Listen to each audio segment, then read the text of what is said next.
Je veux rendre hommage à une période où les mélanges n'existaient pas et une période où seule la haine les séparait. Récité Édouard Glissant devant des ministres, ces 20 élèves de seconde technologique s'y préparent depuis le mois d'octobre. Le concours La Flamme de l'égalité fait voyager ces adolescents dans le passé. Découverte de l'histoire et réflexion sur le présent.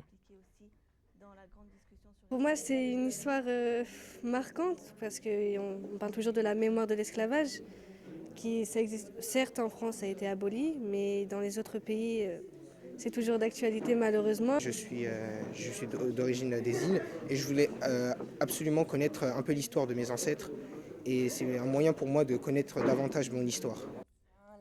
Thème de la première édition de ce concours, récits de vie.